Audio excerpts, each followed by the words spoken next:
Welcome back to another Roundtable live with us, Cottrell Jimmy D. We have Barbara Tosti, I think I said that right, and Joe, who is another Cryptowriter podcast host for the series Behind the Pixel.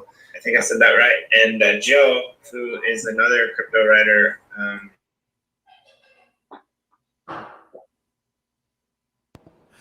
Tradition upheld.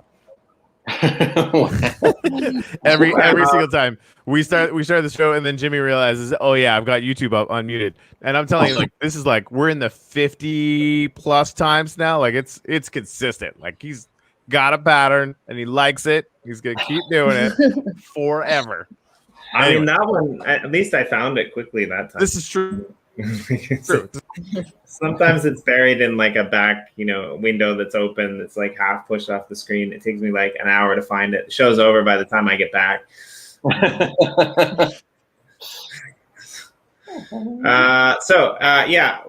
Barbara, I guess why don't you introduce yourself and tell us who you are and what you do and how you're involved with crypto and art. Yeah, I'm an artist. I have some projects ongoing. Mostly I like to work with people, and somehow every time art is like a conversation, like a meeting, like something where you meet a person, discovery, something. But I'm come from traditional artwork, but I just did a lot of few things because I'm continuously researching. So I didn't build a big career. I mean, I'm just going here and there researching where you can say where your heart, your intuition wants, a little bit like this. But my last project, and I put in the title because it's the biggest project I have now, and this I feel is something that I can do for long. It's the first time that I feel this, and this project is about portrait of healing processes. I ask people to tell me a story of scars, something that happened to them, and then I do a project that I develop with them. Normally is a photo shooting. Now from far it got different shapes, but mostly the photo shooting is very important because it's like a set staging, the ritual part. So I still need to figure out how to do it good from far. But I'm researching because now I'm in a transformatorio lab, and here we are a group of artists that are dealing with an entire village in Italy. So this would be a good time to test it from far. And at the end, from this, I do collages. Mostly, I work from the written part. I go to a visual one through performing. This is the biggest project, but now we are going back to writing because it happens that the process can keep on going and transforming because they gave me something that is continuously changing because when we work on a topic, on a story, then we re-narrate it. Hope my English is okay, but just ask me. Yeah, no problem. So how did you meet Joe and what did you teach him? Not yet. This is the first time we're actually meeting face to face. Oh, okay. Yeah. I didn't realize that. I thought you interviewed her once before. Oh, okay. All right. We keep missing, but no, it was the time. But it was through WOKA. WOKA, this woman of crypto art space, and it Right. is So I think you said you were really early. Like, yeah. were you one of the founders of WOKA? Yeah, I don't know if founder is the right word, but Okay, fair yeah, enough. I remember when we were tweeting and talking and messaging like we should be more a group more together as women, and so I remember when somebody just opened this Twitter account where we start to jump there and talk because somehow we need to talk a little bit in a less, I can say, a less aggressive way. Don't want to, because I don't know if it's male or female, but it's just that in Twitter there was a lot of battle and people aggressive with each other, like saying, "Oh, you are like this, you are like that," and it's just like, oh, "Come on, I cannot stay in this space and do this." So, so we ended up chatting a little bit in a different way. Right. Yeah.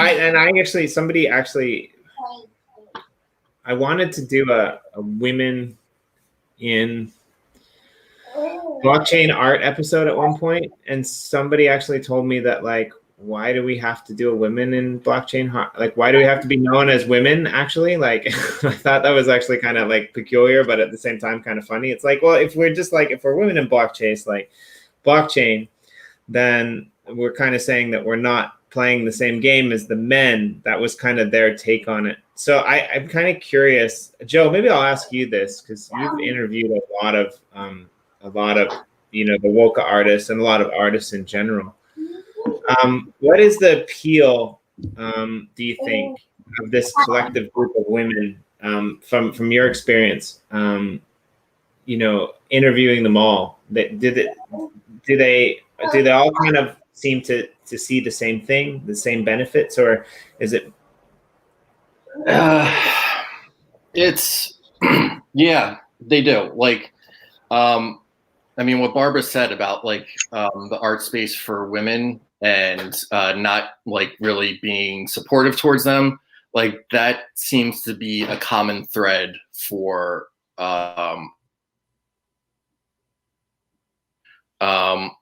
and she was at the beginning, and Etta Totti, who was one of the founders, and Sparrow, who was another one of the founders there at the beginning. It started out as a Twitter message group and just for women to support each other, because, you know, there's a lot of just competition. And if you're on Twitter for more than 5 minutes in the crypto art space, you'll see people just like constantly promoting themselves, pushing their art. And it's emotionally draining. It's mentally draining. Like, you have to constantly be putting yourself out there. And sometimes it also is just rubs people the wrong way. So when they got started, the goal was to just like have a group.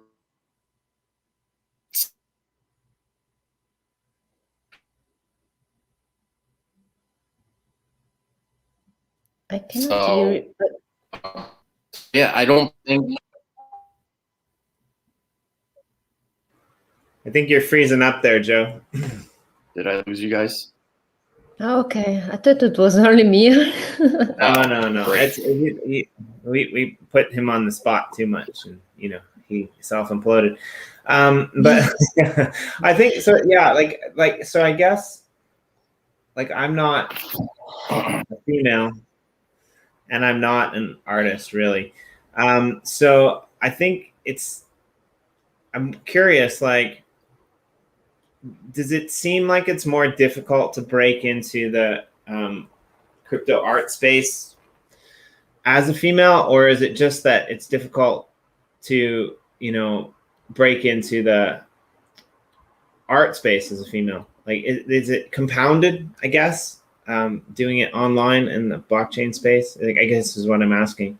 Like, I don't really see it. Like, some of my favorite artists, like in the real world, actually are women, right? And I don't necessarily, care who draws it. If I like it, right?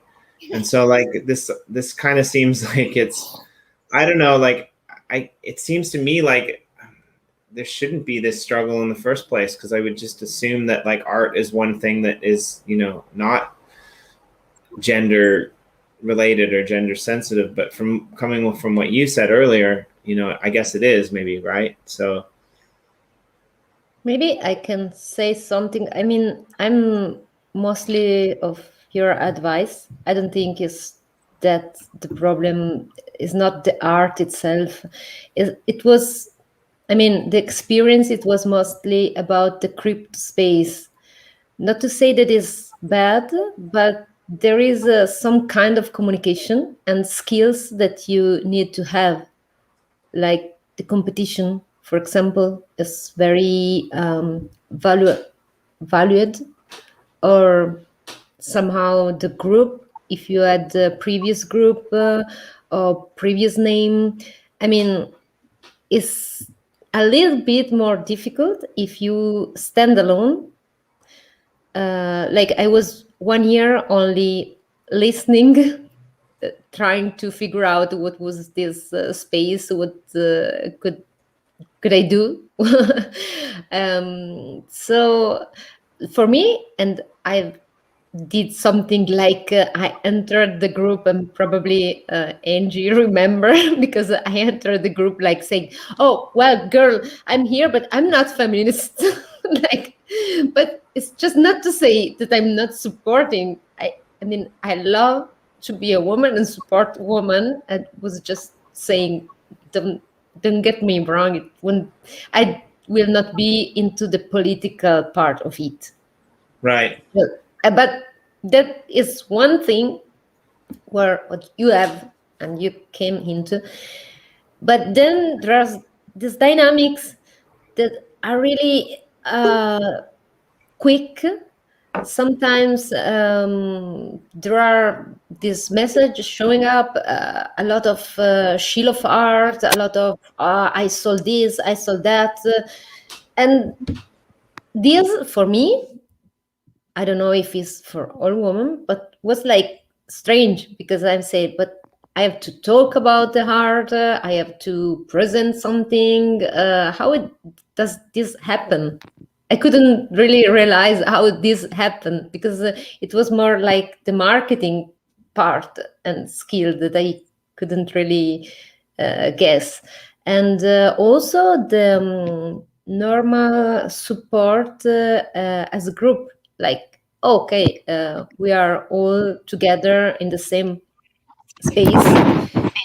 That was I cannot say, because I'm not in the other group, but you got the feeling that there were already some groups very strong supporting each other, and that's good. So we thought it was a good idea to do it also between us. It's just support. It was not intended to grow in a big group and big things in the beginning. Why is Joe getting ready to do the karate chop down there? He's like, that's it. I'm out. So Joe, are you an artist as well? I know you do the Behind the Pixel podcast, but like, what is it that like fascinates you about art so much that you wanted to do the show in the first place? Yeah, I wouldn't consider myself an artist at all. I went to a small, tiny private school before I went to a public high school, and like in middle school, like people were like, "Oh wow, you could be talented. You're like pretty good at art." And then once I went to a big public school and became friends with artists, I was like, "Oh, I'm not good at all." So I think like my interest in art's always been there. I mean, that's why I was like an English major. and became like writer, things like that. So so I don't know. Yeah, I'm always kind of Art and writing.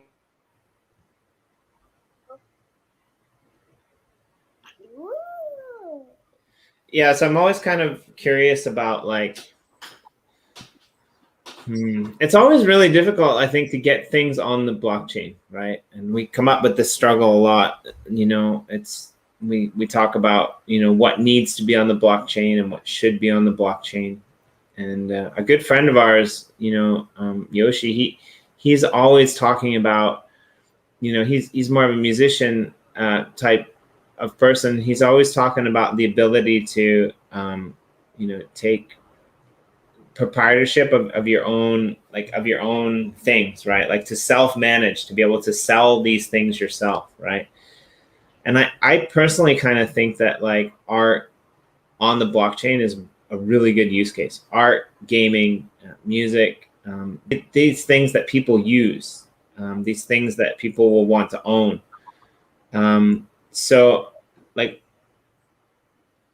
for me, it almost seems like maybe that the struggle is to find an audience that wants to, like, so you said you were a real world artist first, Barbara, right? And like, and then you moved your real world art onto the blockchain.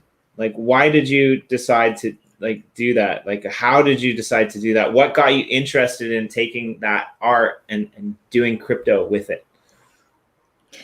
Yeah, it was not exactly like this. I'm mostly burned all the old art, so that's not the exactly my case. But no, to me, I mean, I got always this problem that when you feel much more what you feel, no, what if you follow much more what you feel, then I ended up many times to do art for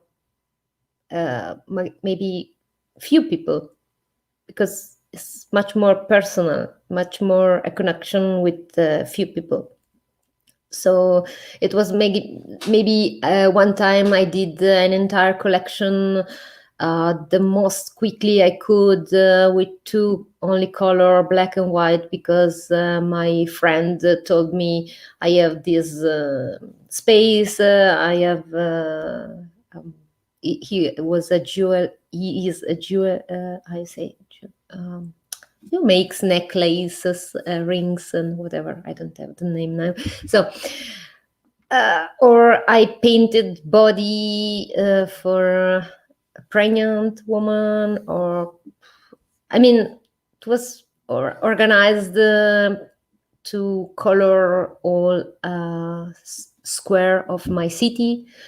So I never went into exactly this big realm of the art where you get valued and you grow in valued and you go into always the best gallery and things like that. So I don't have this experience. So just different. So I don't have this to compare. But one thing that was really important in crypto, it was the possibility to go out when the work was finished, so immediately. So this is the timing to have the option to go from the realization to the exposition. And to me, it's very value this, because I'm like one that tend to forget of the past works. They are not more important to me. Maybe I also did.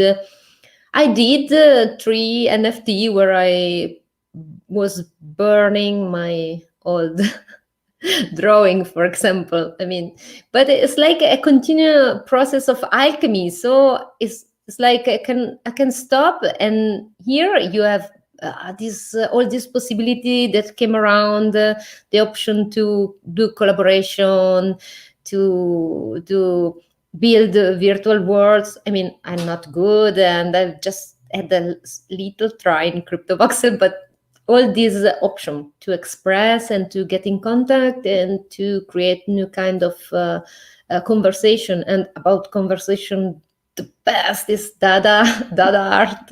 You sure have heard about, where you go and draw, and another artist come and answer your drawing, and you continue like this, a big conversation of art. And these are the feature very important. Well, and also first of this, I get in touch with the blockchain and crypto crypto money. So I read these two books of Antonopoulos, and I said, oh, okay, I like this idea. That's really innovative. I like this. So I just, after this, I was looking if there was space for art. So it was more like I like the idea of a new organization of the wealth, of the possibility for the people, whatever. So I don't know if it's clear, but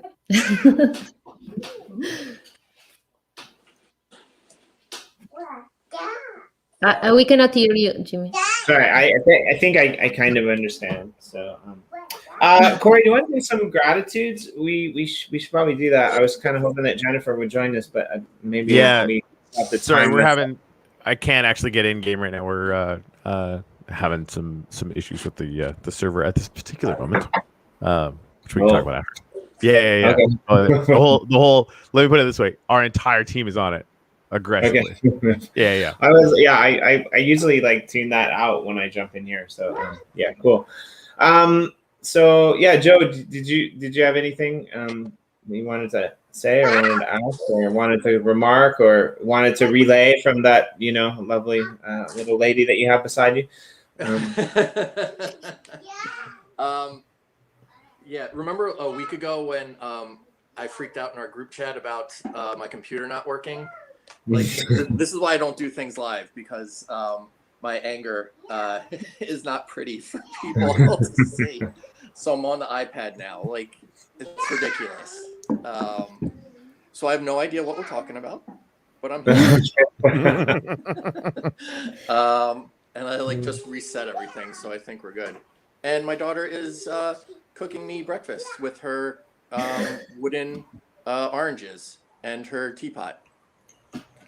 It's always good to get daughter breakfast. I like that as well. I have a 1.5-year-old, so it's pretty fun. But luckily she's sleeping, because if she wasn't, I wouldn't be able to be here, because she's at the point now where she just screams like which is good. But I mean, like, the only time she's quiet is when she actually sits down at the table and draws with mommy. And by drawing, I mean like putting a pencil onto paper and going like this. Like, I don't even think she realizes that it's a pencil. She does it with sticks in the park too, like in sand. So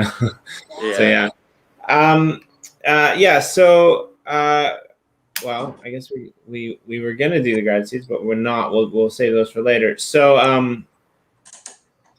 what was I going to say?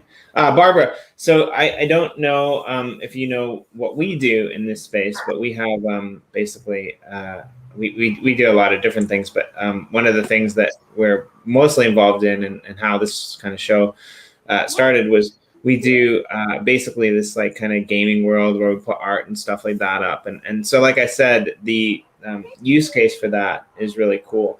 So where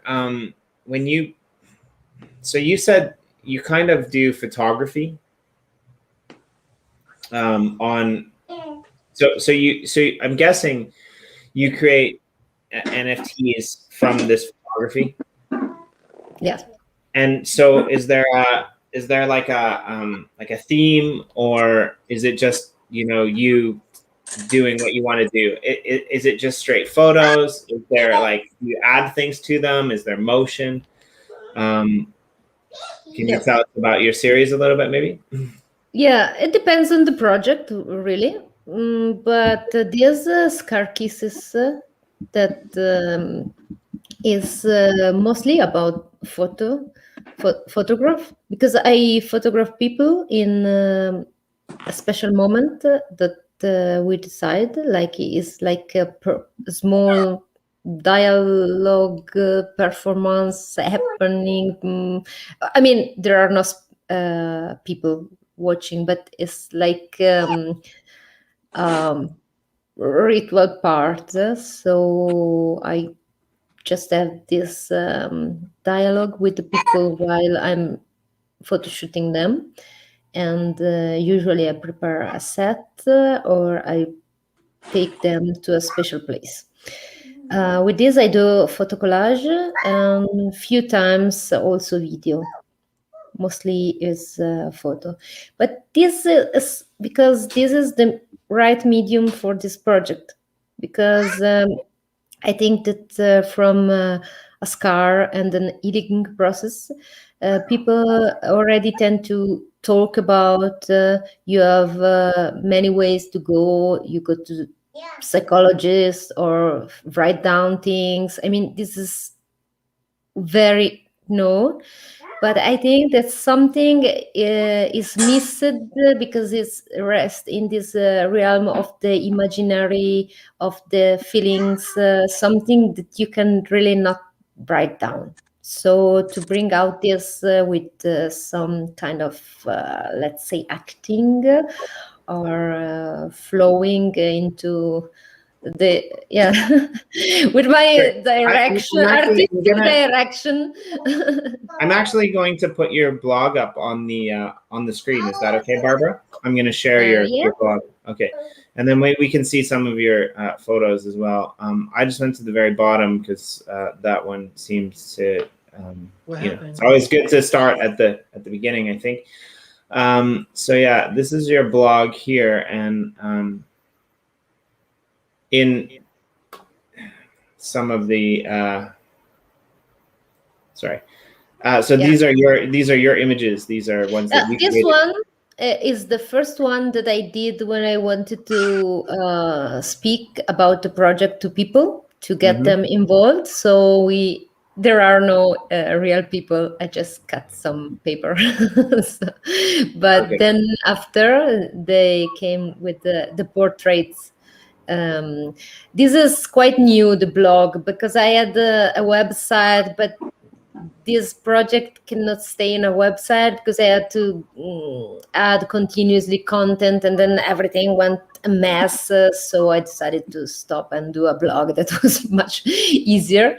But yes, this is the first, and maybe this is a collage of collages. These are four of the. This is mostly the style, the end style, let's say.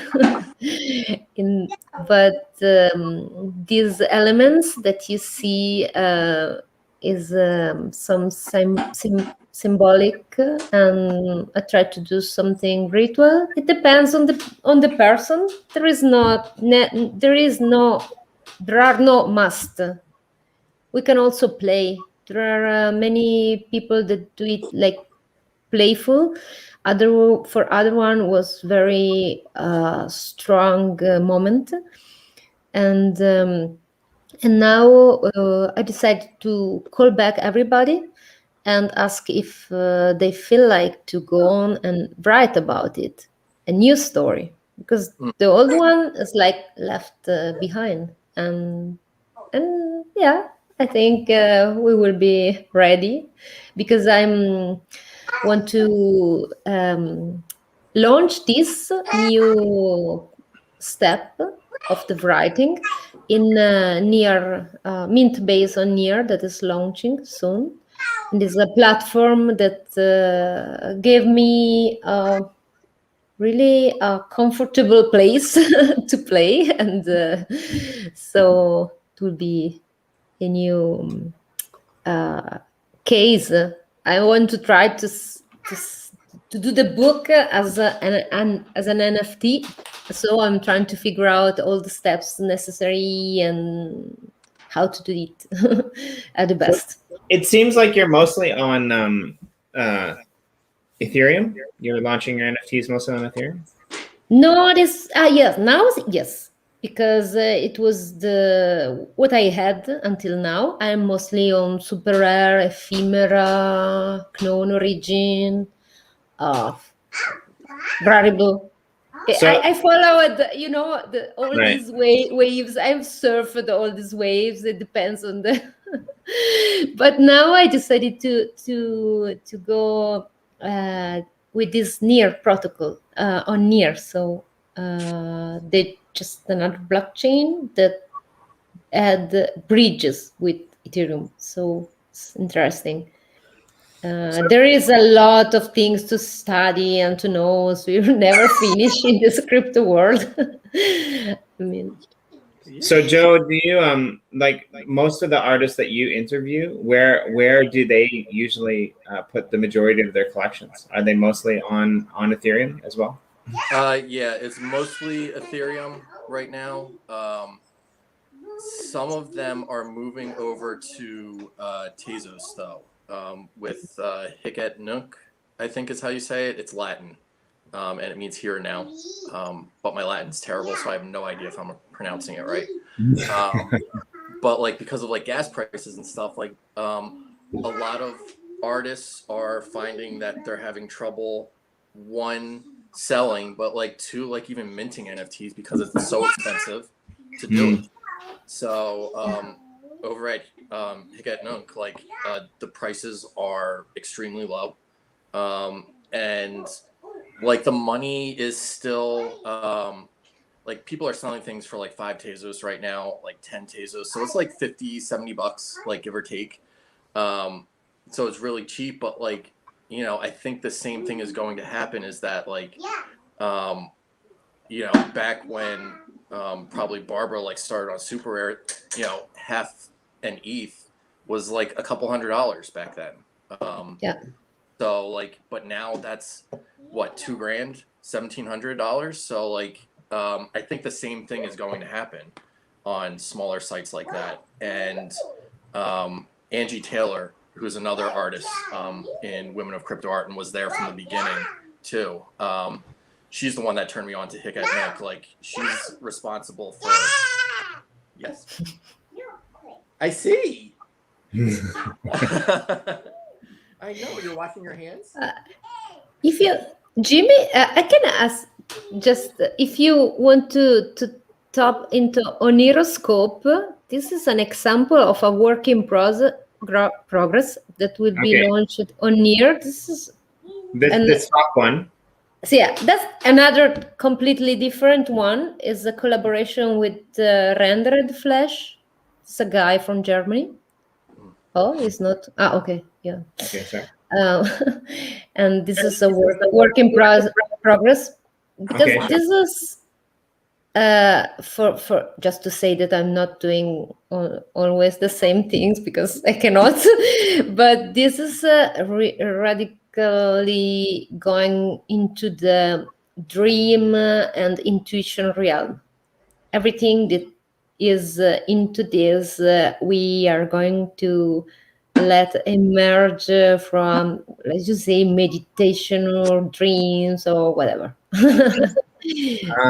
This is the deal. I really like this actually. This is quite. It kind of freaks me out a little bit too.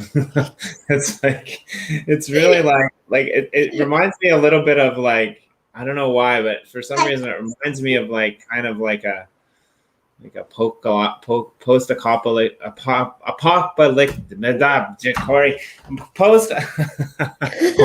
post-apocalyptical. Yes. Okay. Like Matrix type of vibe to it. It's really interesting. I think. Oh, that's pretty cool too. Yeah, because I'm doing also many things in real life that I want to construct and then destroy. Yeah. Just to don't have too many things around. This is a really interesting concept because we were actually talking to another another one of the Cryptowriter guests that we got introduced to was Darren.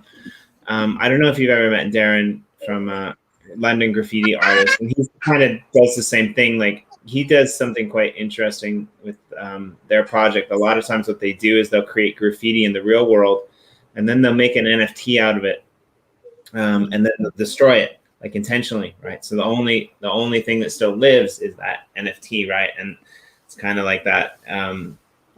It's kind of interesting, right? Like it's something that you can't see in the beyond crypto world. Like I guess you could do it. You know, you could have a piece of art, you could hang it in a gallery, and then you could destroy it, and people could just, you know, live on with that memory. But I just think that's an interesting concept that we can actually do now. We can mint these assets, whether they're images or photos that happened in the real world, and they're kind of like a little slice of time or a little slice of history in a way. So I'm kind of curious, and this goes out to both of you, I guess, because I mean, predominantly over here where we are, we're mostly focused on wax, right? Like when Cryptowriter first kind of got its start, it was focused on EOS, and then other chains started to begin, and now Cryptowriter's kind of branched out to all of these other blockchains, and there's some amazing, wonderful, great writers that are all you know, involved with different chains, and they're kind of talking about the pros and cons, and you know, everyone has their preference, but it kind of seems like, correct me if I'm wrong, Joe, but it seems like for me, the majority of people right now who are doing art, like actual real world art on the blockchain, are on Ethereum. And like you said, there's a lot of problems with the, you know, cost of minting these now, and the cost of like producing them, and, you know, the cost of people buying. And I'm just kind of wondering, like, if you're thinking, Barbara, to change, like, to something like wax, like why isn't wax, for example, being used? People are kind of seemingly trending towards these higher priced alternatives, and I wonder if either of you might know why. I have a few theories. Sure. One is the first to the party type thing, where a lot of the art was on Ethereum, so like that's where the most like eyeballs are and were started. So like when people first hear about crypto art, NFTs, and artists are like thinking about it, they're like, all right, I'm going to go to the biggest sites that are established. They start at places like Super Rare, Nifty Gateway. They find out like you have to be like a big name and like experience and have an audience to get on those sites. So they start going to Rarible, they start going to OpenSea, and they start like working their way through. So like I think people just naturally gravitate towards Ethereum. I think the other thing is platforms.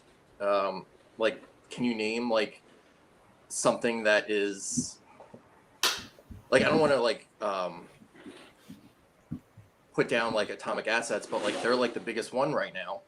Or yeah, well, there will be one coming soon. Yeah. The last episode that you were on, right? Legend.art will be coming out, or is kind of out, but like, I mean, it's still the things have been released, but like that stuff's gonna pump up a lot more, right? Yeah. So I think that's the problem, like, because like I said, like Higat Nook is where people are like gravitating toward, but that's like barely a month old. So it's, you know, that's why people are starting on ETH. And like once something is like more geared towards, you know, traditional art and not like, because trading art, NFTs, more like art is still art, but it's, you know, a set like group of artists that actually gravitate towards that things. So it's, you know, we've got to like branch out, and once, if Wax does that, if EOS does that, and like builds a platform that is towards traditional artists, like then I think you'll see people like say like, oh right, this is cheaper, this is better for the environment, because that's in a lot of artist heads too. Like, I don't think we've got a lot of, right-wing oil diggers in the art world, but like a lot of people heard about the environment too. I don't. I'm sure that there's I'm sure that there's other blockchains out there as well that like are trying to draw people in. Like, I wouldn't be surprised if like Neo or some of these older blockchains, because like NFTs right now seem to be really hyped, right? And like even Voice stopped their long form content, and they're taking a 3-month break to move into NFTs, whatever that means. I'm not really sure what they're going to do with it, right? But yeah. We're kind of at this point now where I think that we're kind of, overhyped. And yeah, I think once the like hype calms down, you're going to see whether or not people are like in it for the long game or in it for a cash grab, which is an unfortunate side effect of a lot of attention. So we're going to find out like who sticks around. And I think people like Barbara, the women of crypto art, like who have been around since, I don't want to say the beginning, but like, have been around doing this for longer than 6 months. They're going to be in it for the long haul because this is who they are, I can say that it's really different if you are here just for, you said for the market, but of course we are here for the market. I mean, we are here because Bitcoin was invented. I mean, we are here because we had a lot of new opportunity. But it's like, to me, it's like mostly because it's like unveiled all this money secret, or these things, that this information that were kept secret. So everybody now can play, and we know it's a play, and we have a possibility to. I mean, I don't care if I'm selling every day, selling higher and things like that. I mean, it's nice because it's an income, and I would like to just have only these. But it's the crypto world itself that is growing in value. So this behavior that we see in the last month, they're no more like a crypto world that is developing, but it's kind of a new wave where a lot of normal, normal market coming into and bringing the old rules. But I think it's weird, and to me, I'm quite like I stopped minting. I said, okay, I want to leave this wave fast. I will do my stuff and look around, but it's because I'm come here for different things, and now I have people around asking, oh, wow, can you help me this, help me that? But I cannot help on doing marketing because I cannot do even for myself. This is a problem.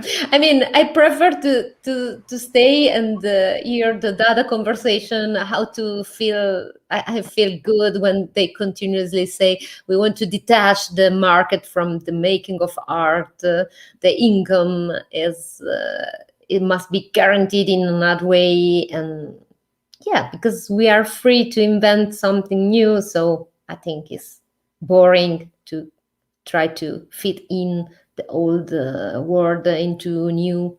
There is this little new world of crypto that is developing, and then come the big old one that want to fit in. I don't know. I don't feel it. I feel it's not right, but solution is transformation. Everything will happen. Yeah, it's gonna. No, go ahead. Yeah, like Barbara was saying, like people asking for help marketing and stuff, that's a huge missing piece to all of this, is that it's great for like independent artists, this world of NFTs, to finally like not have to rely on, being noticed by, honestly, I don't even know how it works in traditional art, because thankfully I haven't had to do it. But like, let's say it's with writing and stuff, you're relying on publishers and things like that, and being an independent writer is difficult. So it's great that like you have this ability now to show your art case and let people decide whether or not they want to buy it. But the problem is, artists are still just like out there minting things. It's costing them money, but then you put it up there and it's like you're in this giant sea of a million other artists doing the same exact thing. How do you get people to hear your story and like buy your art? Like it's a lot. So I mean, that's kind of what we're doing with Behind the Pixel and stuff. Like there's a story that needs to be told. Like Barbara, like all of the women of crypto art, there is a story to their art, and that's kind of what is driving people to buy certain pieces of art. It's one thing to just put it up there and hope for the best. It's another thing to have people talking about it and talking about the ideas of the art too. Well, I think like, I'm not a musician or an artist, or, I'm just recently, I guess, a gamer. But like, Corey's pointed this out like before about like his music career before, he got into blockchain and crypto. And like you said, being a writer as well, like it's not easy, right? It's not easy to like make a life out of this, to be independent. And so I think the promise that I see with blockchain and crypto and these, things such as music or art or writing, is it provides people the opportunity to bypass the normal system, right? Like if you're going to be a famous musician, you probably got to get your demo tape to the right person, or at least you've got to get seen by the right person doing a gig. I mean, you can probably make a decent living doing a gigs depending on where you're living, but it's not easy, right? Like same for a writer. Like if you're going to be a professional writer, you've not only got to be good, but you've got to get that material to an editor who likes your stuff, right?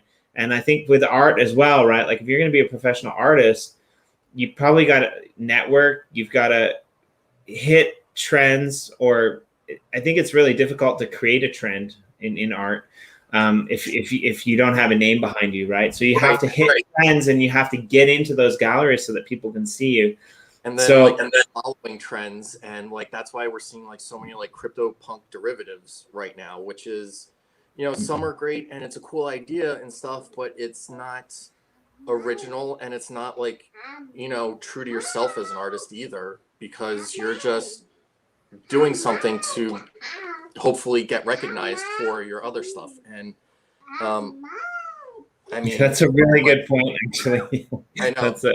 Corey's like doing like Corey might know this better than me, because like I did. Yes, darling. But like, I mean, that would be like him with his band, like suddenly changing their genre of music. Like I remember in the 2000s, I was like in high school, and I was like one of those pop punk kids that was my music. And then all of a sudden these bands like started changing their sound to like, because that's what was popular. And, mainstream media and like, big venues and stuff like celebrate that. It's like, oh, the artist is, able to like change and adapt to like trends and stuff like that. But I don't think that's such a good thing, because it's not honest, and it's not like true to who they are as musicians and like artists and writers. Corey, did you ever placate to like the whims of people who let you play at their establishments, or were you just like, screw it, I'm gonna do the thing? Oh no, I was a whore. I would throw that out right now. They paid me to play music and drink my face off. I played country, and I'd do it again. Yeah, no, I played songs that were like I have nightmares about Sweet Caroline, like nightmares. Doing a John Right? Mayer covers too. Well, dude, John Mayer covers, like, I kick the shit out of a couple of John Mayer covers I actually like. But yeah, no. Yeah. No, I was at the whim of a paycheck, but I got to do art and drink my face off as a job, right? So it's like, I'm not going to get I'm not going to get super, uppity about like, oh no, I only play my own music. Those guys are all poor. Yeah. Right? Yeah, right. Granted, some of them aren't, and more power to them, right? I just like that it made more sense to me to just do whatever I wanted and play a couple songs that a couple of hicks and a stupid beach bar wanted me to play. Like, right. And that's like, I think the difference between, getting recognized and becoming, popular probably is that adaptability. And, I know there's a balance. I don't know what that balance is. And maybe Barbara can speak to that better than me because she's actually, creating things that are meaningful, that are valuable to her and to like people that she knows. But yeah, I don't know how you find that balance between, all right, I want to be recognized, I want people to see my stuff. Do I change what I'm doing, or do I just stick to myself and just hope eventually it gets popular? Like, I don't know. I don't know what the answer is. Maybe Barbara does. Well, to me, this experience, to say it with the market, was more like with the video, when I had to do video editing or shooting video or photograph when they asked to. And seemed to me every time very difficult.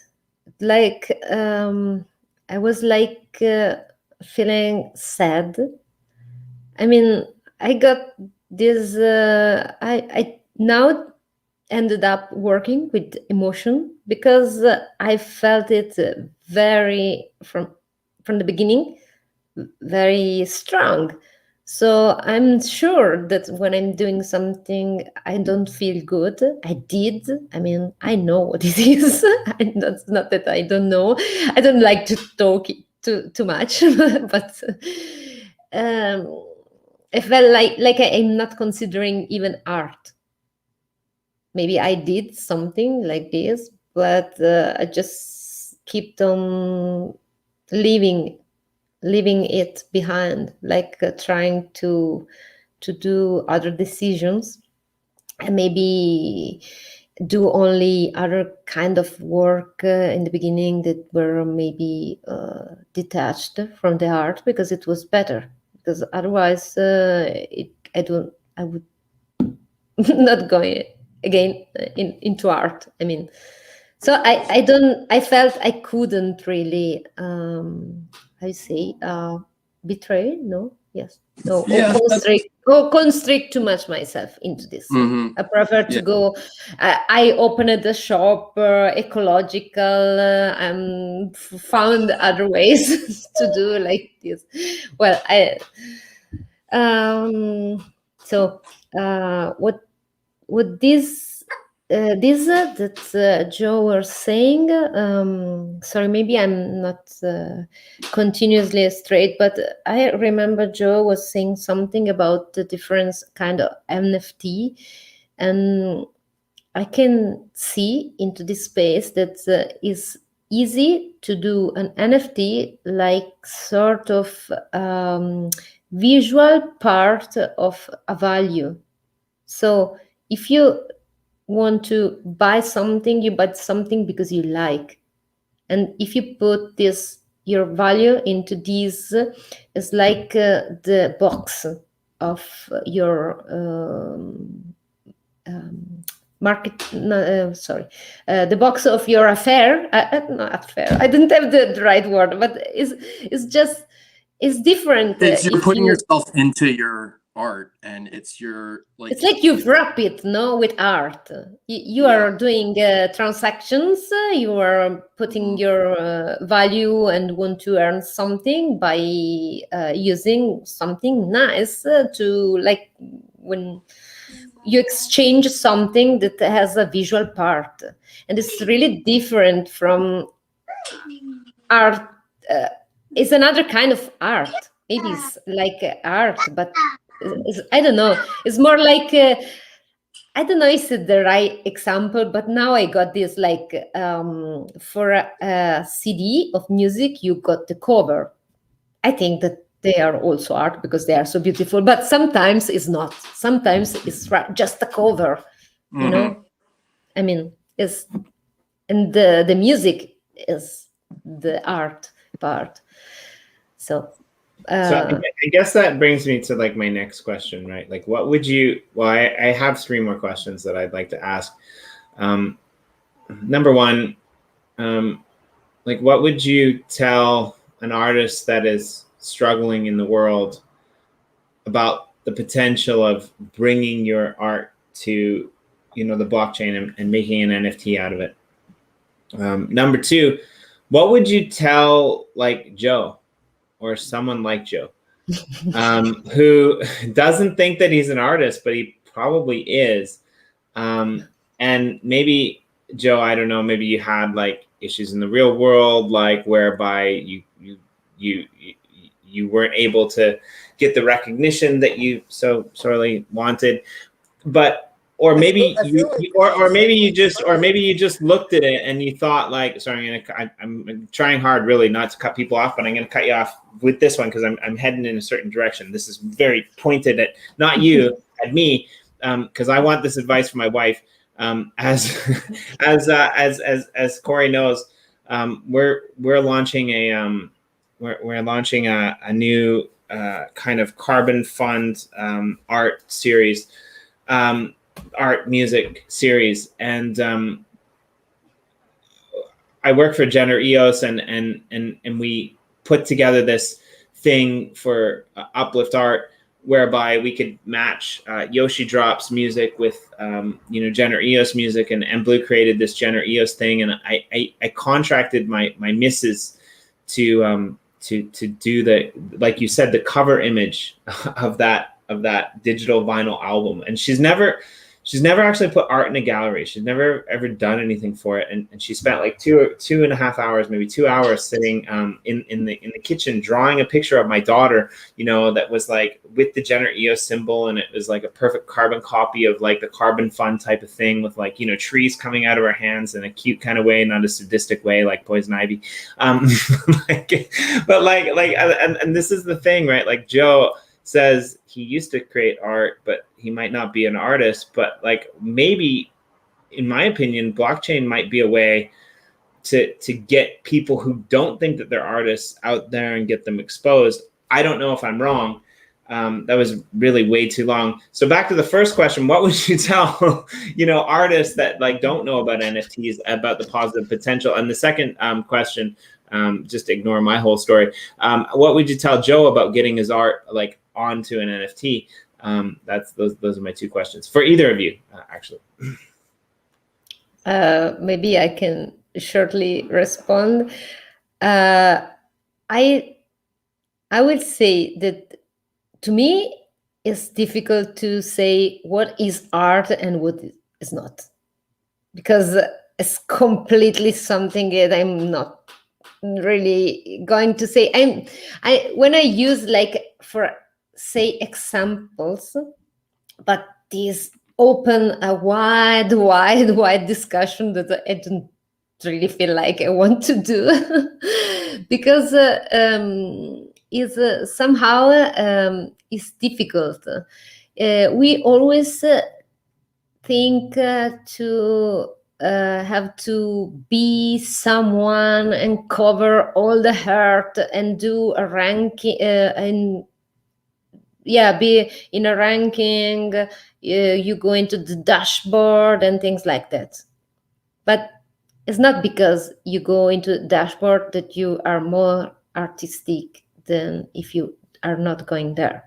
This is what I really think, that is much more personal.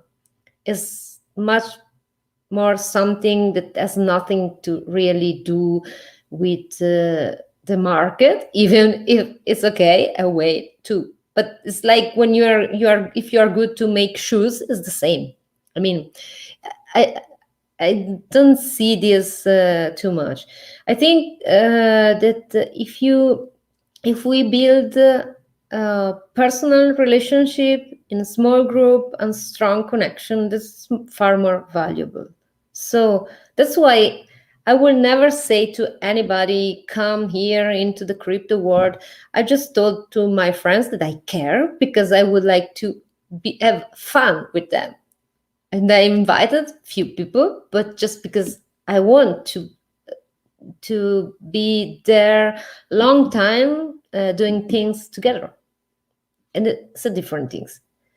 Maybe I cannot really answer to your question, but it's no, but that's my a really interesting perspective. I think like I don't, again, I'm not an artist, so I don't operate in the same way maybe, but like I like the idea that you that you're not a marketer, that you talk to people who are your friends who say, hey, this is what I'm doing, why don't you come join me? You're not telling people that you don't know that they should do it.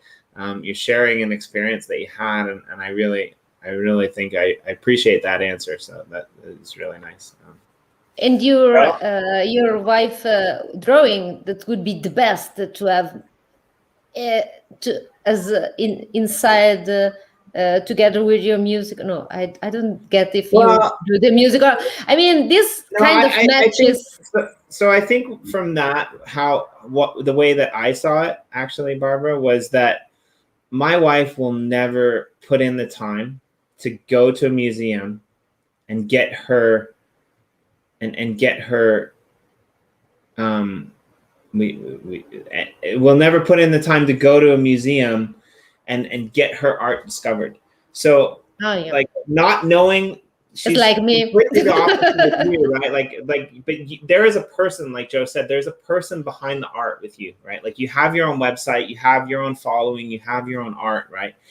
And so like with my missus, it's kind of like she's never going to put in that effort. But if we can put something online, then she might get that confidence to actually pursue it, because it's something that she really likes. She likes sitting down and drawing, right? She likes painting on coffee cups and saucers, and like she's not your traditional like one shop stop artist. She does like weird random things because she enjoys it, right?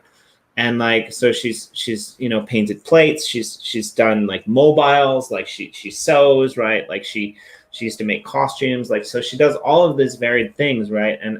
And I guess as an artist, like the backdrop of all of that is drawing and painting and writing, right? So like I just think for her, putting that one piece on the blockchain might give her the motivation to like see the potential in her own art or in her own value. So it's a little bit different from like somebody who's set out to be an artist. And so that's kind of my side of it. My perspective is completely different, right? Like, and that's why I wanted to ask you the question, because this is, as an artist, you're going to obviously see the world in a different way. And I mean, like Joe, like, I guess you're a writer, and you don't consider yourself an artist, but you like to dabble. But at one point in time, you thought your stuff was good until you saw stuff that was better, and then you decided that your stuff wasn't good anymore. So, like that's kind of what you said, right? And like I actually refuse I refuse to believe that, to be honest. Well, it's like anything else. Like it's easier, and I think this is what I related to a lot with a lot of the women in crypto art, was like it's easier to support someone else's art than it is to like sell yourself. Like it's vulnerable to like put yourself out there and say like, yes, this is me, this is my stuff, this is what I created, I think this is good, and then you're like risking being completely rejected and just like shut down, and that's tough. So I mean, that could be part of it. But like, I don't know, like I have put my digital photography out there and nobody asked for it, and I don't really like promote it or anything. It's just there. And if people take it and then try to resell it, cool. I'll see some money eventually.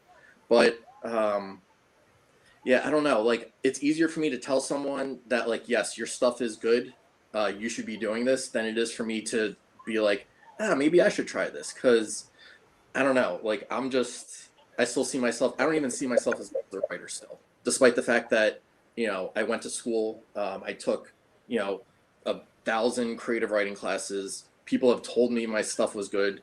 Sean tells me I'm good every day because, my fragile ego needs that positive feedback all the time. So it's, but it's, I don't know. There's something that I always see, and like, when I'm not like down on myself about like my writing and stuff, like I relate to it. It's smart people, intelligent people, like Einstein and Newton and stuff like that. They've all said that like their biggest thing was like they were always like terrified of being in a room and being the dumbest person in the room. So they kept seeking out more intelligent people, and that like kind of like is an indicator for intelligence, is that like not that you're naturally smart, not that you're naturally gifted, but you keep like reaching out to like people that are better than you, so you keep learning and keep like hoping that some of that stuff rubs off on you. So like I don't know, that's what I I mean, apparently there's some advice for you here, Joe. You should try some community theater. I like it. I don't know. I would never like. It's funny because I would never like do a YouTube channel like that. That's crazy. Right. Like I would never get out and like do like things like in front of like thousands of people or hundreds of people or however many people happen to watch various shows that we do. But like I'm here now, and like you have a point, right? Like.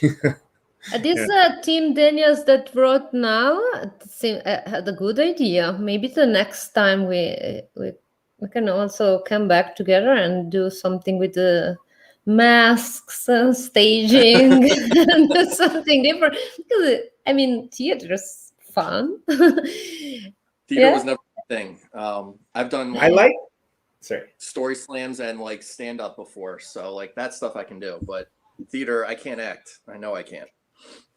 You won't believe I'm in my project. I don't say it.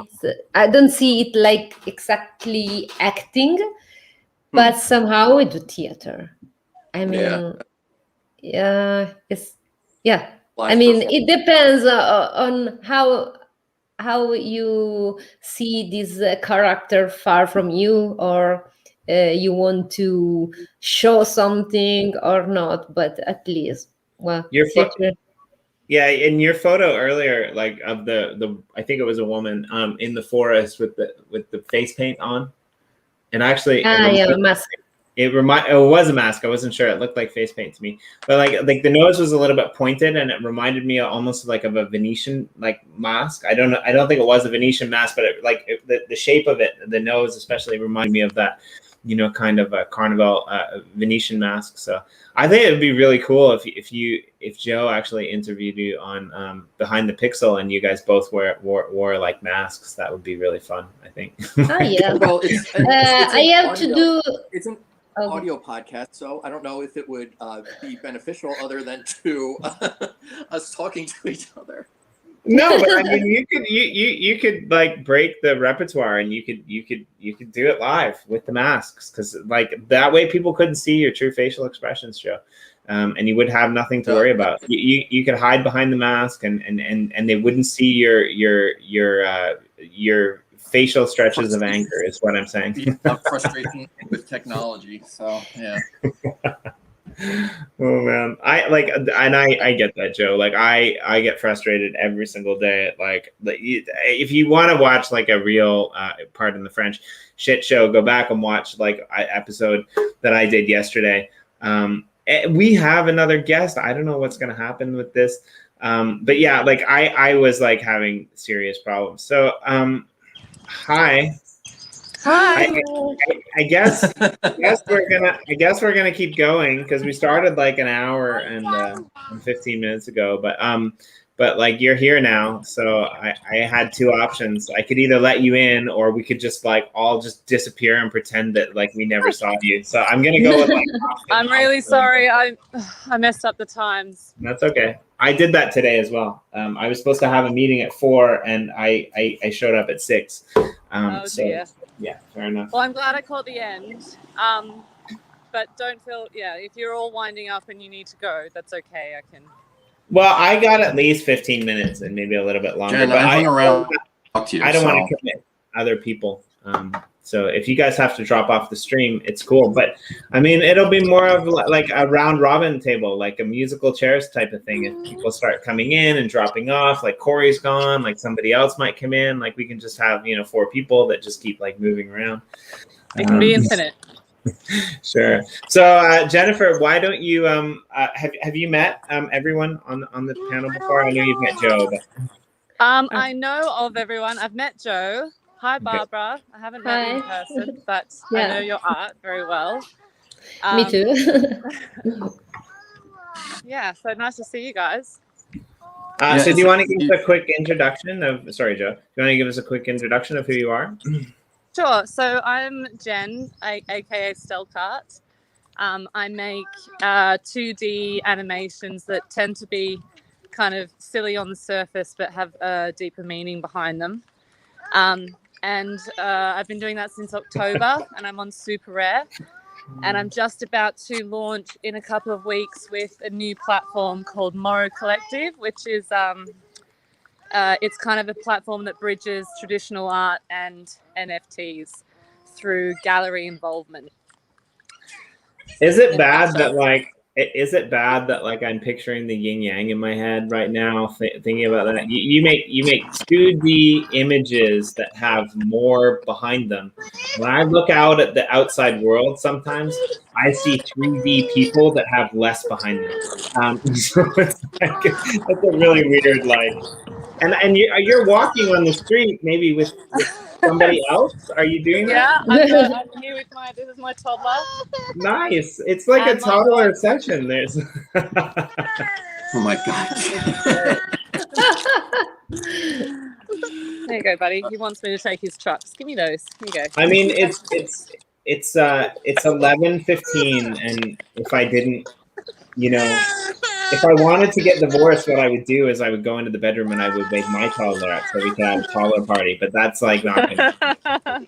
Don't do that. My God, for the love of God, don't do that. Oh, buddy, here you go. So, sorry, Joe, I'm a little distracted. No, it's all right. Joe, you interviewed Jen for 1 hour, right? Yeah, we talked for a while.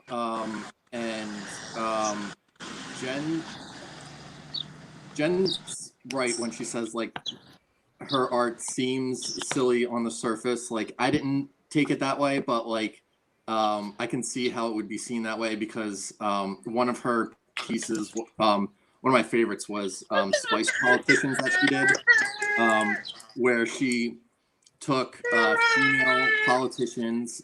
Kamala Harris was one. What's her name from Germany? Merkel is her last name. Angela Merkel. Angela Merkel, thank you. AOC, she put them on a stage with Spice Girl outfits, and it's just like, it's awesome. Like, what that is actually, it's a nice hybrid of the women that I admired the most when I was, sorry, this guy's crying. What's up, buddy? When I was like 10 years old and I kind of started to join the ranks of childhood feminism, it was all with the Spice Girls.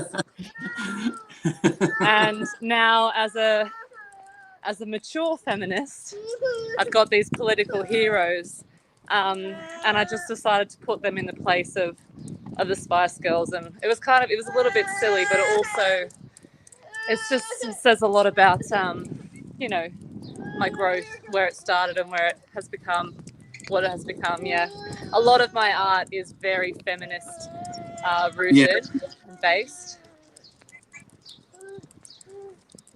Yeah, and I think it also that are a bit more about portraiture, and they're all just like a little bit goofy, but it's things like I've got a piece that I just dropped, and it's a bit silly. It's got, you know, a person covering her face and then her eyes going all googly. But it's about how sick I am of being told, or how sick we all are of being told that women are prettier when they smile. I just find that a really disgraceful thing to say to somebody. Yeah. I mean, is that I bet it's funny because like that's not something I would ever say or would ever expect anyone else to say. Like Yeah. I think I don't know. Like Yeah, I mean, people tell me that like you look a lot nicer when you smile. Because like I have a beard and I look angry and I don't know. Joe, do people tell you you'd be prettier if you smiled? They say I'd be prettier if I cut my hair. But I mean, I used to have dazzling good looks, and the quarantine kind of has made my sparkle fade a little bit.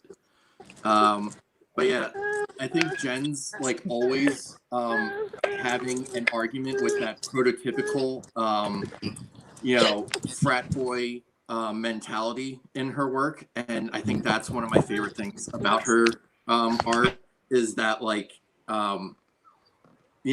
we're all four of us run in the same circles, so it's like confusing to us when people do say things like, "Oh, you'd be prettier if you," like, aren't we like equal as like male and female enough already? Like, what more could we possibly do?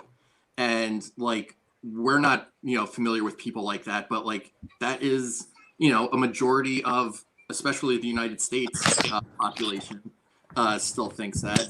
And Jen is not afraid, I don't think in her personal life, based on what I know about her, to just say what she feels and stand up to that bullshit. And Jen is like, that's what I love about Jen, is that she's just like, Thanks, Joe. I mean, I guess art, all this stuff, like art. she's.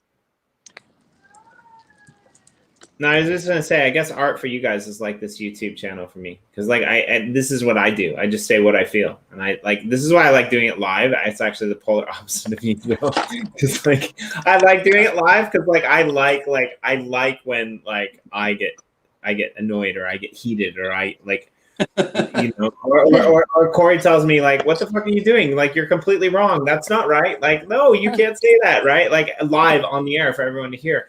How I met Corey actually was one of the best conversations we ever had. One of the ways that we kind of assimilate is like one of our favorite things is actually to be proven wrong, right? Like we're not perspective people. We're like, if you can prove us wrong, then we learn something, right?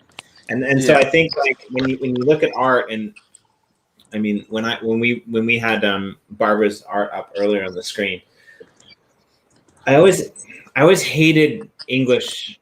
Like I'm a writer and I might be a good one, I'm not sure, but like I don't placate to what other people tell me I should do. I just work for companies that let me do what I want to do, and that's enough for me. And when we were seeing Barbara's art up on the screen earlier and hearing about the stories, and I was thinking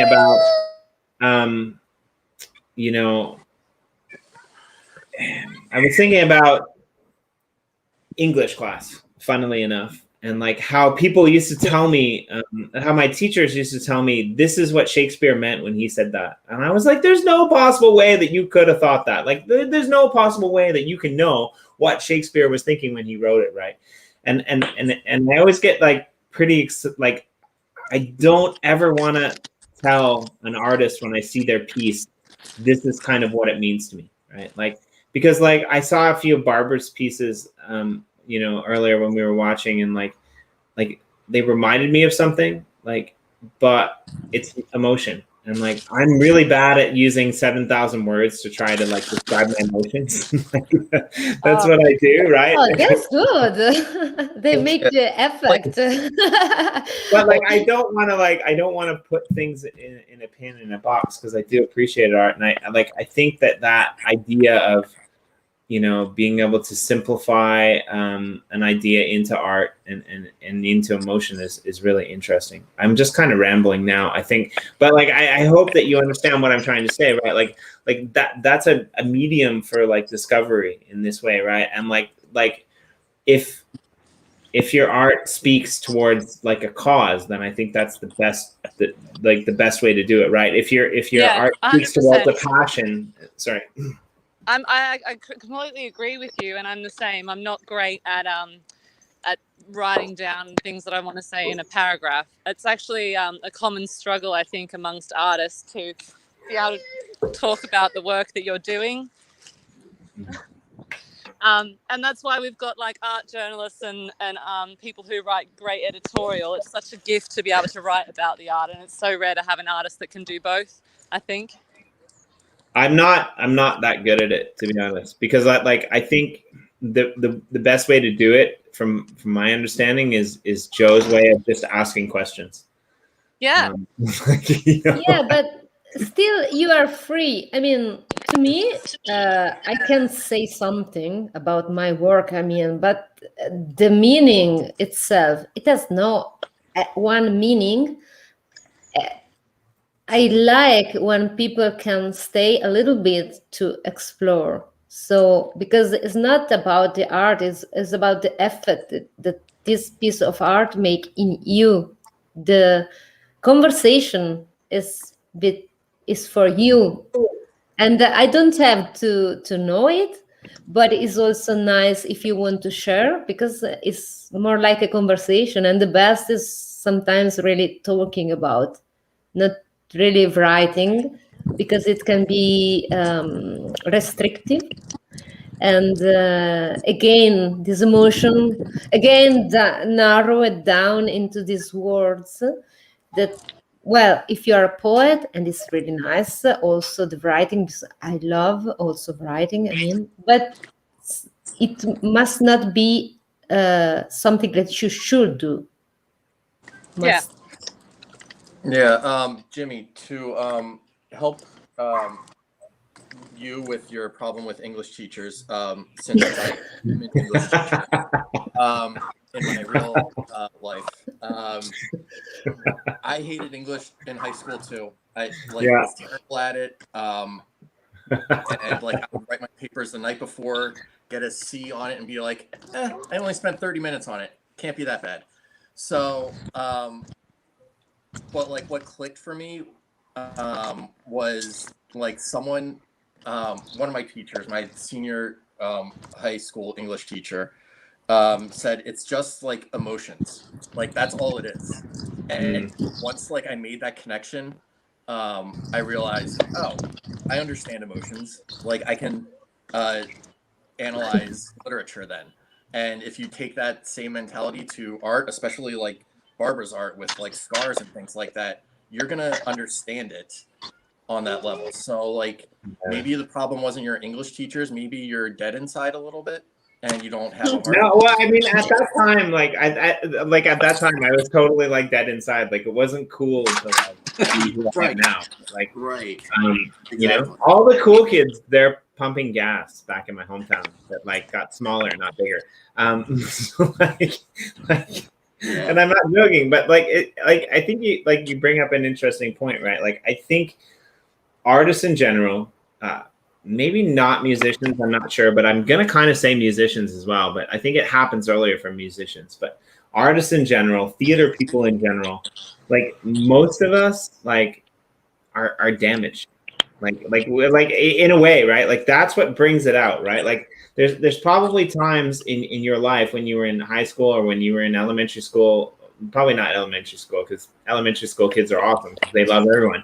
Like they don't have like prejudice really until they get to like grade 4, and then like they put tax on everyone's chair except for their own because they think that like that they can fake it, but then they get caught and have to go to detention. I did that, by the way.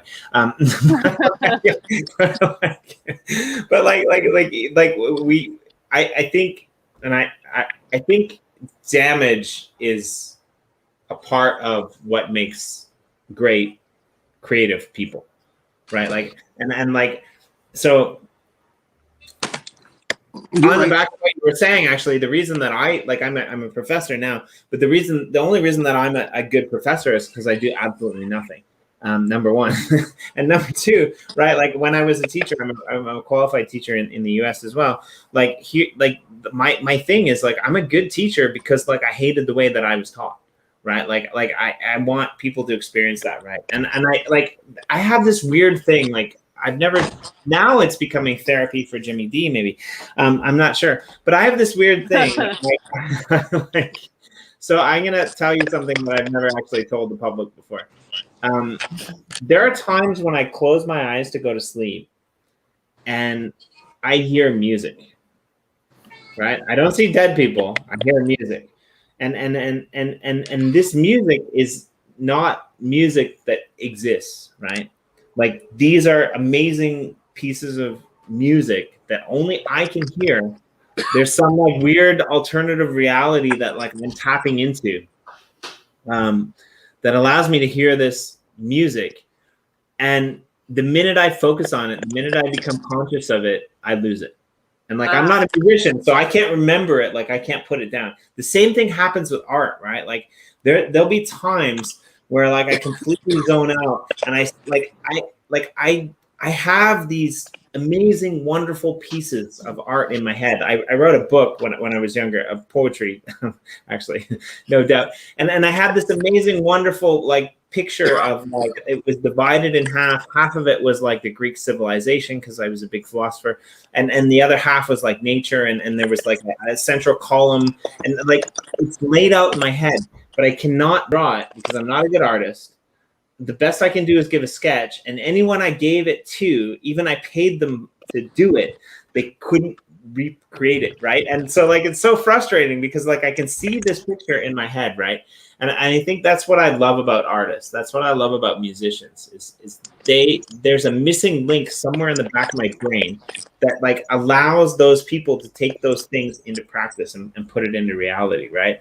And so I don't know why I told that story, but it seemed appropriate. I mean, but I think that's like that's like the same thing like with me, like the people who actually write or the people who teach about what other people are writing, it's a little bit different. And I'm not putting you down, Joe, because I'm sure you're an amazing teacher. I'm sure you never stand up in front of the class and tell your students that they're completely and utterly wrong. Shakespeare thought this. I'm sure you probably ask them questions. As opposed to telling them what Shakespeare thought, because you read Cole's notes once upon a time. I don't know. Am I getting you into trouble? Am I getting myself into trouble? No, yeah, I don't consider myself a great teacher. Like it's just a way for me to pontificate to teenage kids, and they are forced to listen to me. But to your point about like that idea in the back of your head, and I'm probably gonna have to hop off after this, but like. Make sure you ask Jen about her Morrow project and have her explain it to you after I get off. But Jen also made a good point about when we talked, the most expensive like piece of art. I forgot the artist's name, and Jeff Koons.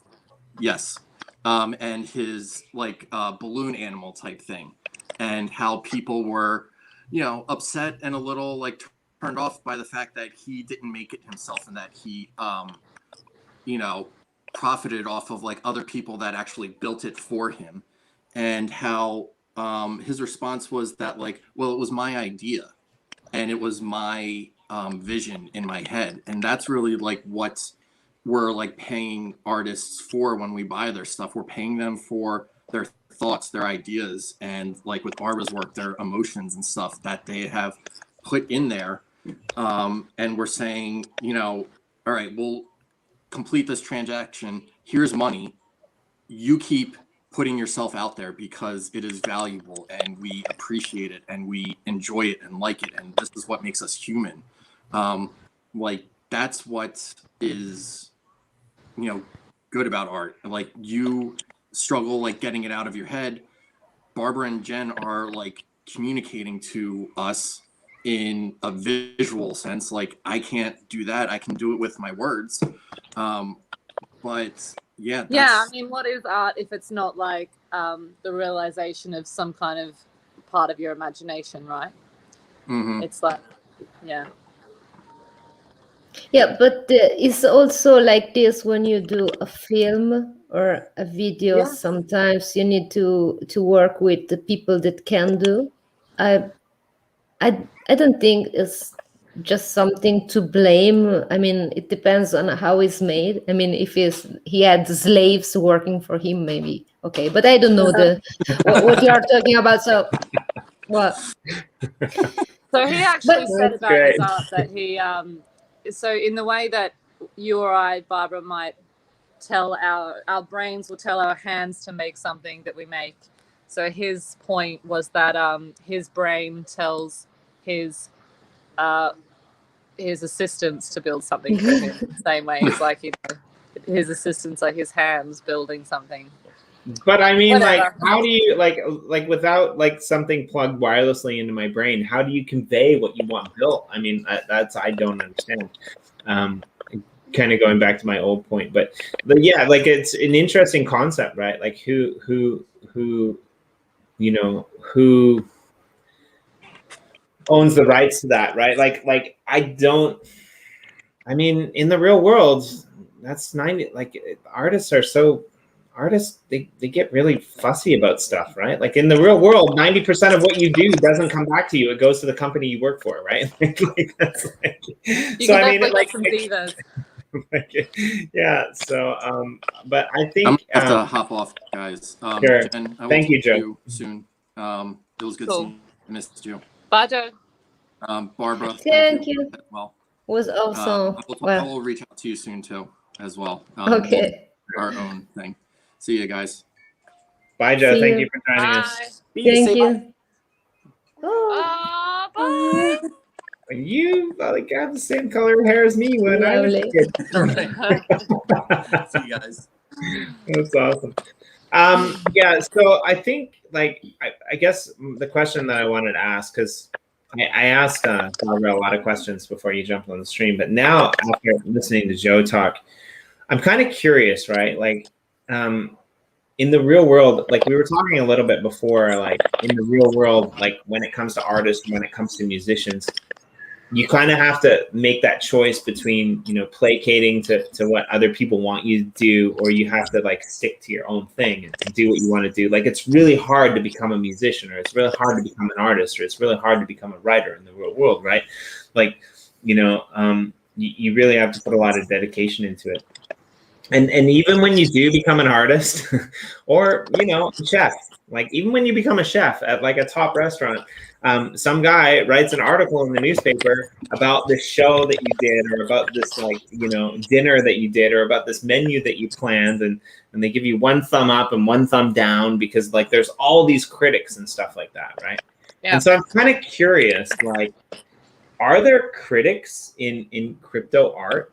Like the pieces that you've released on the blockchain, the pieces that you've released in crypto, have you ever had someone come back and say like, oh, this piece sucks? Like you're like sorry, but like Barbara, you know, she's been doing this, and Jennifer, you've been doing this as well. Like art, like do critics exist in blockchain art? I don't know if they do, and I'm just kind of curious. Like Well, something that I've really noticed in my time in crypto is that it's an incredibly supportive community. And the only people that I've heard of getting kind of brought down a notch is the uber successful crypto artists who maybe start to take the piss a little bit. The one that comes to mind is when Pac did the creation piece, and he broke it up into tiles and sold individual tiles. Do you guys know what I'm talking about?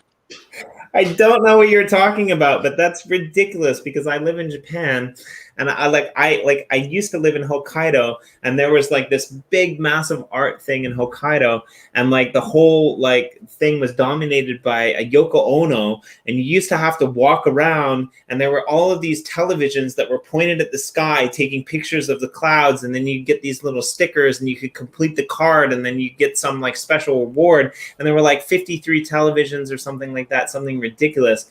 And like that to me is like the perfect gamification. If you take a piece of art and you break it up into pieces, this is what we do with uplift art. This is what we do with music. So I don't understand why anyone would complain about that. That's like the perfect, like. I think it was mainly because it had sort of an element of being conceptual, but it was actually maybe it had been like a piece of art that he'd created himself, but it was kind of just a JPEG of somebody else's art, and he'd just split it up.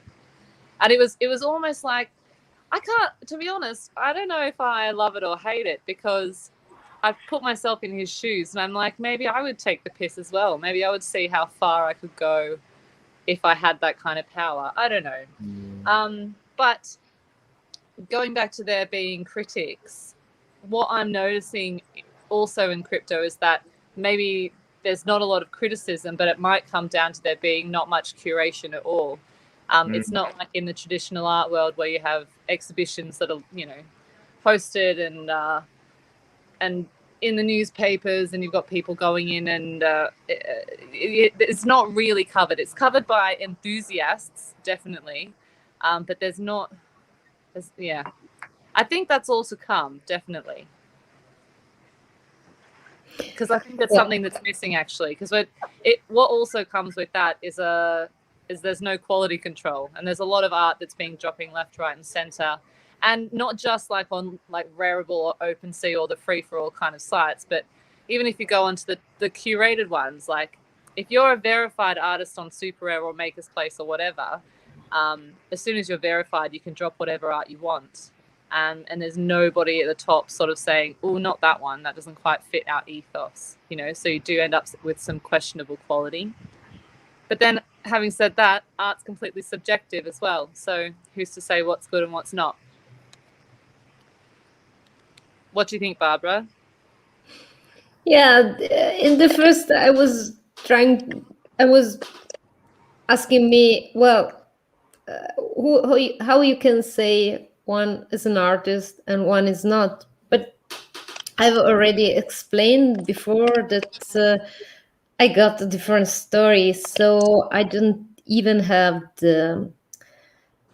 I mean, I never did too many compromise into the art part, so I did maybe in other part of my life.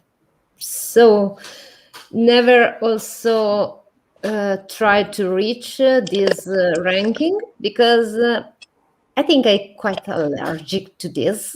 I don't feel comfortable. It's just something that I trying to avoid. I'm also, I think I can be ranked because I think I wrote a bio once, and then in all platform I'm just playing and saying I will never write a bio. I mean things like that. I don't know. I feel like there is something that slowly became bigger and bigger because I just listened to it. So I just feel like also to don't go. I tried an auction once, and then I said, okay, auction, never again, never again. Auctions are stressful. I'm trying. I mean, everything is new, so we can do it different. So I'm just trying and try, and I want to stay where I'm comfortable, because I think we already have many issues. So I don't want to put myself into something that I don't like. And well, things can happen, so you can be there. I mean, it's not a problem. You can deal with it, but I don't want to bring myself into it. So I might get myself into trouble for, well, I'm going to say 2 comments. The first one I think is okay. I really like your art, Barbara. Like your pictures, they kind of freak me out, to be honest. Like, you know, like how some people like are afraid of clowns. You know, and like when I saw that one with the bandaged up, you know, face, like thousands of, you know, thoughts went through my head. All of them wonderful, but none of them good. Like if that makes sense, right? Like I really love that photo. Actually, like it makes me. I'm not gonna hang it in my living room, but no, I know. Like to have it in, like, you know, like when people come in, and I'm not gonna hang it beside like a picture of my daughter, you know, because that's just gonna be a little bit creepy. But like I love it. Like it means something, right? Like I might hang it, like, you know, in my hallway. Just not beside my daughter, because like my wife would be freaked out then too. Like, but like it makes you think, right? Like there's meaning behind that, right? And art is subjective.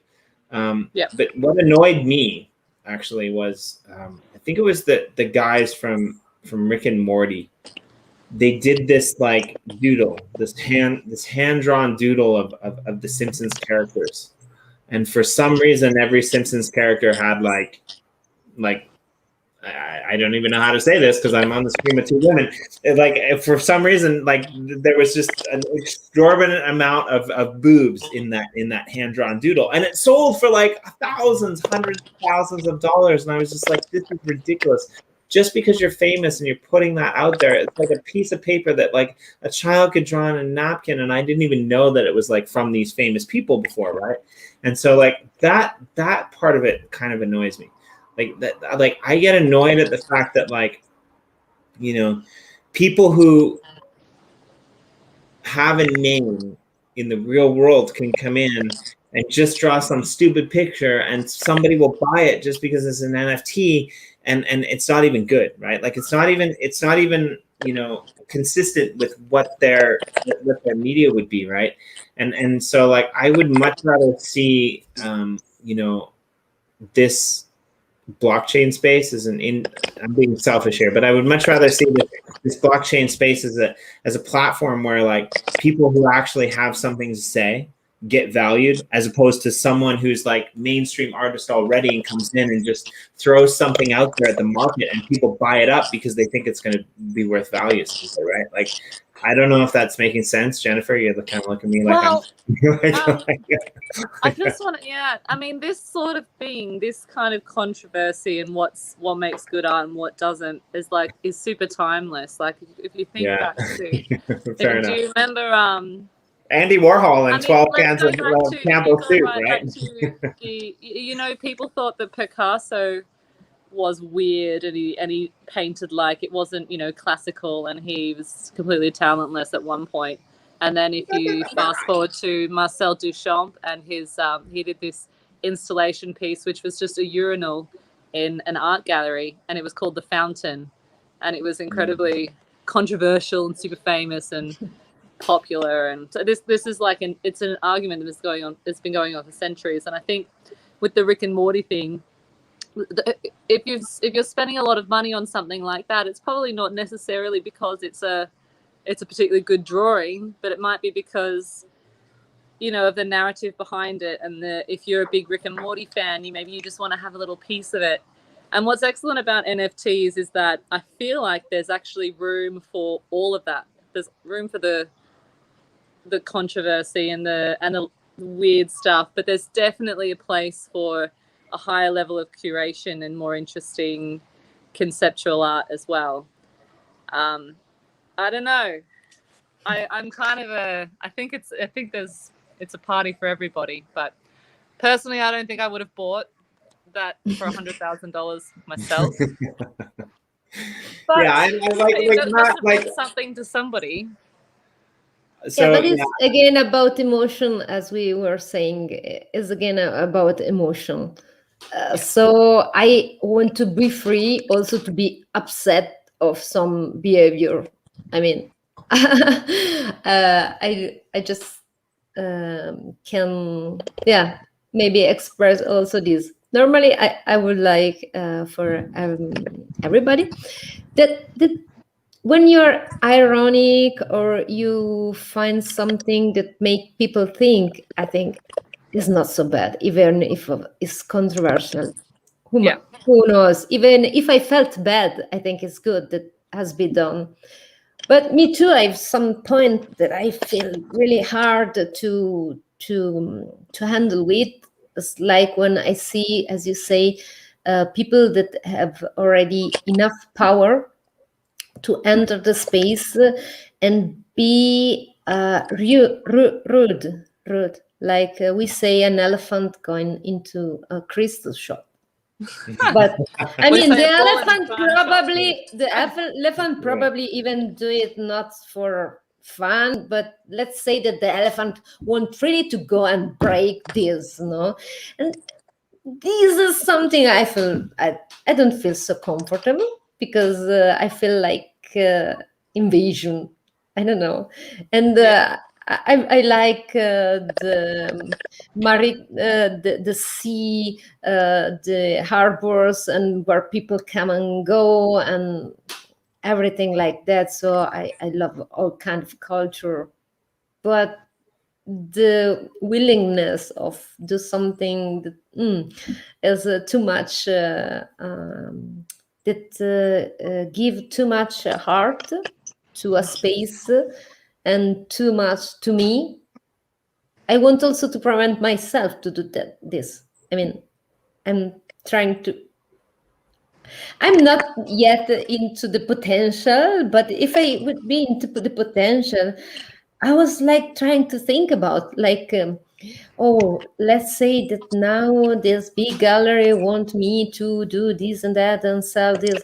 Oh no, I was like, no, I have to do something. I will bring only collaboration. I was like this. I was trying to figure out how to avoid myself to do something like this because I remember how I felt bad, and then trying to use this emotion, trying. I mean, some can happen that I do hurt someone is not a problem. Sometimes it's needed, but I mean, I think it's with funny a that you sense like. of proportion. Yeah. I think it's funny that you said elephant in a crystal shop because, like, as Jennifer said, like we always say like bull in a china shop, right? And like it's an elephant in a crystal shop. I'm kind of thinking like I've ridden an elephant before, like I might just go move the glass, but bull in a china shop anyway. But like I think that like it's here's what I'd like to see. We're probably going to have to wrap this up soon, but like here's what I would like to see. What I would like to see actually is the day whereby we actually have a. It doesn't even have to be WOKA, but WOKA would be cool. If this was something that WOKA was known for, I would love it. But like where we actually have a real world art gallery that has a display that is all on like big LED screens that is only NFT. They exist already. I haven't been to one. They don't have any in Dubai at the moment, but there's talks of one coming soon. I know there's one in Melbourne, but they're I don't know if they're dedicated to NFTs completely, but they're maybe pop-ups or something for now. Yeah, I think you're right. I think there's probably like there's more and more of these LED frames available now. I think it's something that appeared on my feed today about a new frame for NFTs. I've got one called the Mural. It's small and it was really expensive. I'm hoping they get more affordable and bigger and better as everything gets more popular. Well, as I was saying to Barbara before, like I think like making NFTs out of her artwork, to me, in a way, I mean, I'm totally speaking out of turn here because like taking that photo and putting that photo up in a gallery is just as good in a way, right? Like, but like making it an NFT out of it, and not having the photo to me really speaks to me, because like once you mint that photo on the blockchain, it lives indefinitely. It can never be created, like it can never be destroyed, right? Like it's got a number, and I really like respect and appreciate that, right? And I think we're just, as you guys know, at the beginning of what is potentially possible for art and blockchain. And I'm like, feel free to say whatever you want to say, but we have been I've been on the stream for like a couple hours, and I haven't went to the washroom yet. And so, no, it's okay. But I would really like to have you guys back again. This is kind of like a last minute one for us, but like I really enjoyed both of you and what you guys are doing for the space. We were actually thinking about Corey and I actually we wanted to do a WOKA panel, a Women of Crypto Art panel, but then we kind of got thinking about it, and we were like, this is kind of going to be weird, like with Corey on the stream. And then it's all women, like that's gonna be weird. But we actually have it, like we might actually farm this out, because like one of the people that we work with, she's an artist, and she does like a lot of like art and spells and stuff in the game that like we're a part of. And so I might talk to the Cryptowriter guys, and I might just say like, hey, Jen, do you want to host this with like all of the women of crypto art? Like it makes more sense to me, right? But then you kind of freaked me out, because like when you came on, and like it's interesting to me, like I don't know how to deal with this, because I never really thought about it until someone pointed out, as I told Barbara before, right? Like someone was annoyed that like one person was annoyed that like I said Women of Crypto Art panel, and then but I said, but your organization is called Women of Crypto Art. I'm not trying to be mean. Like I get where you're coming from. Like I get what you're saying, but like, yeah. So to any people out there that might be like, why do women need to be put in a box for crypto art? They don't. But like you guys are doing something like amazing and awesome, and I just think that people should know about it. Have you talked at all about with Mothers of Aetherium? Yes. Sorry, I didn't hear that. Can you say that one more time again? I was just wondering if before I joined the chat, if you guys had a talk at all about Mothers of Aetherium. It's like no, we didn't. It's so there's a. I need to mention it now because it's launching on the 15th, which is in like 2 days. So what this is a sub community of WOKA, and it's all mothers who are crypto artists. And there are 16 of us, and we're having a group exhibition in the Crypto Voxels gallery of one of our members. And it's going to be an ongoing thing. We've got a website now, and we've got a really sick logo. And one of our biggest partners is Miss Al Simpson, who's one of the more famous of the crypto artists, and she's done this amazing moving collage of all of the pieces to be like a giant collaboration. So I have to mention it. Yes. So everybody look out for that. I mean, I'm gonna get myself into trouble here. It's late. Like it's almost 12 my time. I've been drinking my sake as normal. But we'll invite. If you're a woman of crypto art, I mean, it's really only a matter of time before you can join that, Mother of Crypto Art thing. Yeah. Sorry, no, but you can't do it if you're a man. It's not possible. You're not allowed, right? Well, no, we did. What we love about being mothers of Aetherium, being mothers of crypto art, is that a lot of us have a similar story to tell, which is that we've found a way to financially support our families and look after our babies while we stay at home and we create art. And it's never been so achievable before. It's a really beautiful thing. Yeah, Sean's in the comments. We love Sean. He wants to know about NFT Joe. Can he join? Because he's a fummy. He's supporters. Yeah, he's one of the supporters. Really? But we have also an upcoming informal panel in this gallery, I did this curation that would be a sort of collaborative curation. Yes. It has to be fixed, but it's a sort of collaborative curation. And there you will meet WOKA, but also Dada. And in Dada, there is a man, woman, whoever, and they are drawing. So I would like to invite you to. I will send the date and everything, and maybe your wife, because there we draw a lot. Yeah, I like. And you don't have to be exposed to nothing. I had a lot of trouble today, to be honest. Like this was a really difficult episode for me, so I'm really glad that Joe was here, because I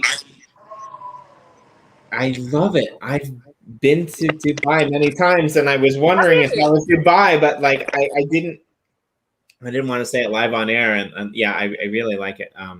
A good friend of mine lives there. But I was like, you're speaking, you're talking about taking the piss out of people, and that's definitely not England. So where the hell are you? That's what I was thinking the whole time while you were walking down the street. But like, yeah, I had a really hard time today, I'll be honest, with this show, because I'm focused in the wax community and in the EOS community, and I don't necessarily know what's going on out there in the Ethereum community, right? Like with Wearable and with all of these other platforms. So I learned a lot today by having this roundtable with you guys, and I got to hear about different things, and we talked about it a little bit earlier in the show. Why artists would be on Ethereum as opposed to wax, and Joe had some speculative arguments which like make a lot of sense to me, but I really want to have you guys back at some point, and I really want to I really like what you guys are doing, and I like the creativity. And I asked Barbara this before, and it might not even be a good question, but I'd like to. She referenced my wife, and I told a story about my wife earlier about not being an artist, and Joe's not an artist. He said he's not an artist, and for me, as not being an artist, the potential that I see in blockchain, it's interesting because it's actually the same problem that you kind of brought up, Jennifer, about anyone can just throw their stuff up there, but the idea that like anyone can put their art up there and anyone can see it, and you can market it and publish it. Hopefully be good enough to get on, Behind the Pixel blockchain podcast so that you can, throw some weight behind it.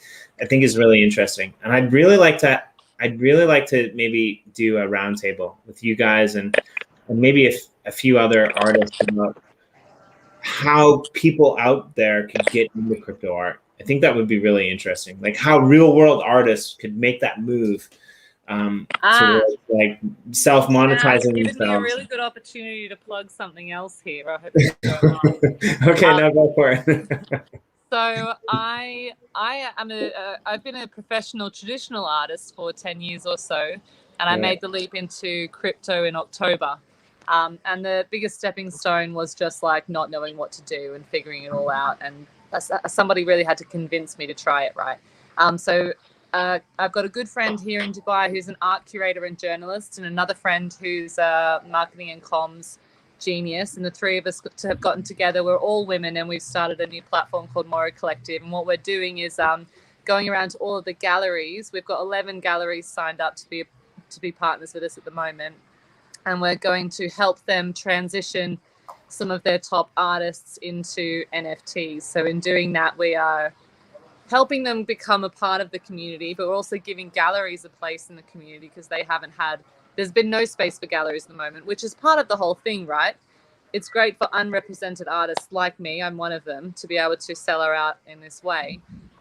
But I don't want galleries to be completely left out because I've got this love for galleries as well and what they do. And there's this kind of misconception that all they are is sort of white walls to put art on that take 50% of an artist's profits, but they actually do a lot more than that, and they develop craft and they encourage new artists and they find the exceptional emerging artists and support them.